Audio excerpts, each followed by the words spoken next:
Hey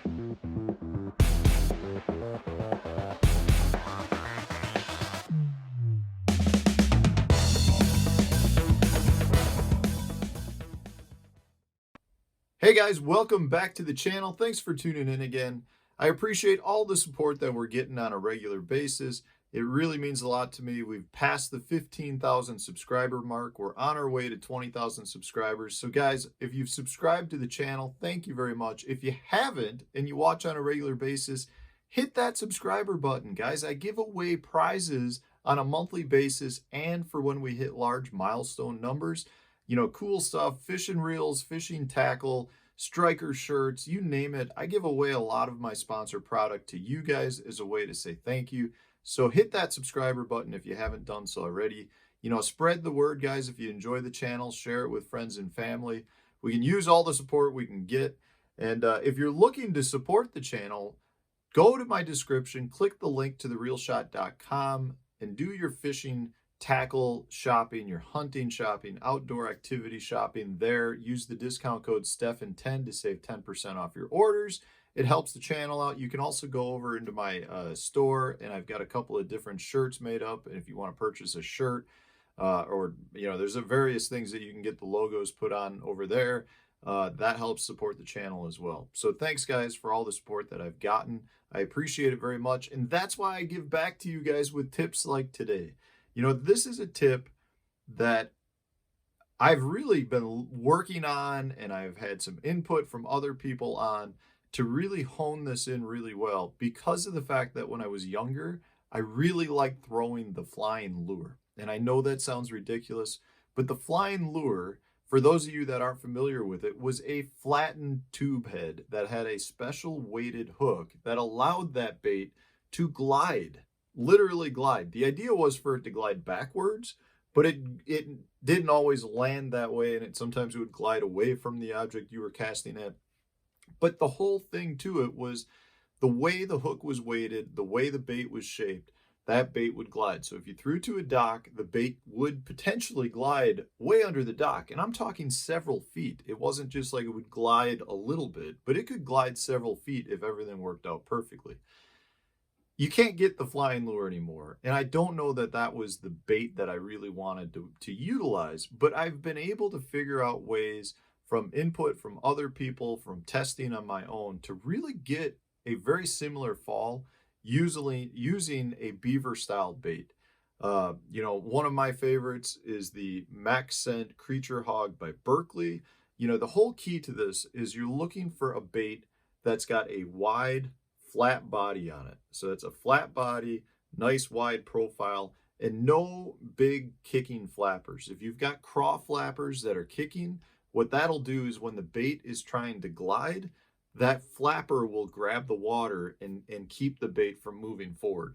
You want to have a bait that's streamlined, that's got no flappers, has a flat body like that, and will glide and not have any sort of resistance. If you've got flappers or lots of big appendages, all of that will grab the water as it's trying to glide and kind of hit the brakes. So you won't get nearly as good of a fall out of it. The Max Scent Creature Hog, the Berkley Max Scent Creature Hog is good. The Reaction Innovations Beaver's another good one. And I do recommend if you use the beaver, don't split the tail apart. Leave the tail connected because that will help the gliding motion.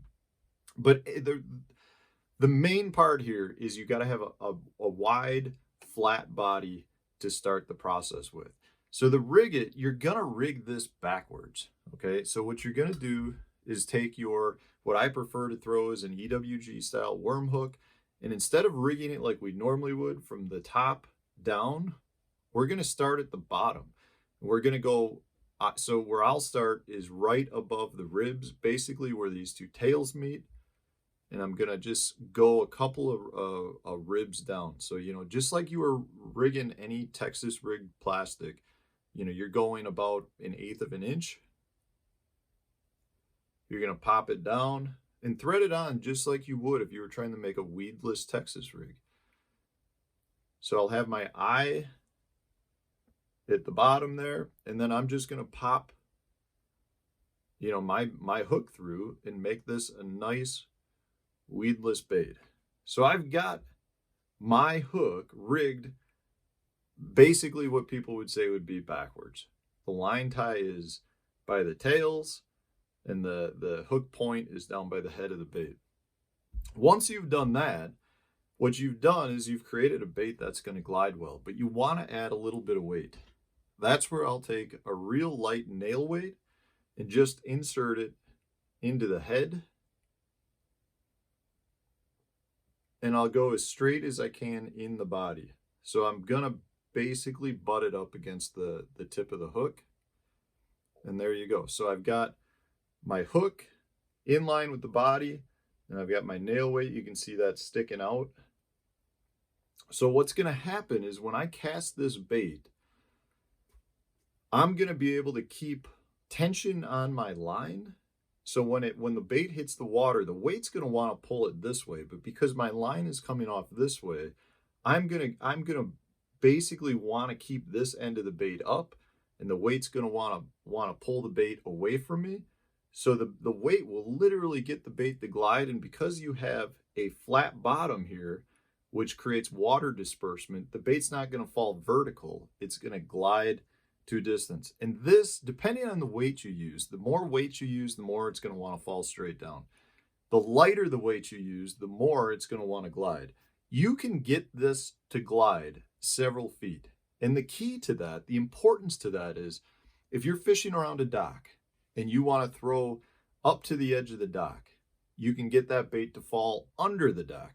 Or say you're fishing a dock that's got like a boat bumper around the edge that doesn't allow you to cast under the dock. You can literally not skip your bait under the dock because the side of the dock's got a board that the water comes up flush to, and you just you cannot cast under it. Well, this bait you throw up along the dock, and it'll fall along the board until it gets free of it, and then it'll start trying to glide under it. I mean, it just works just like that.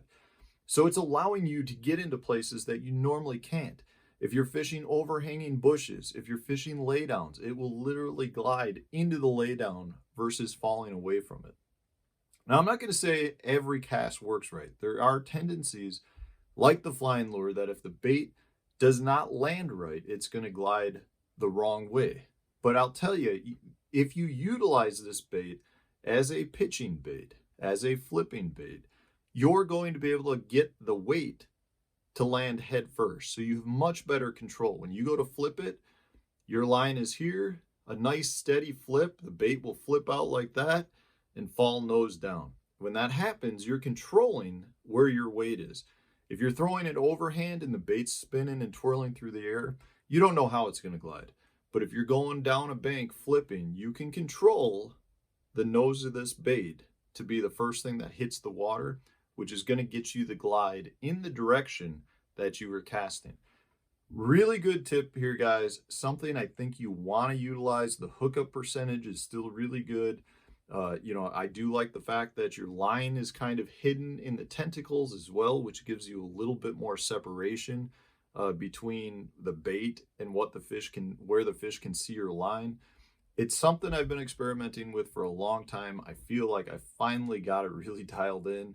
And it's one several years ago, had I known this, I would not have shared it with you, but because I have no secrets and I want to share everything with you guys, this is something you need to learn. It will help you catch a lot of fish. It's a good one, guys.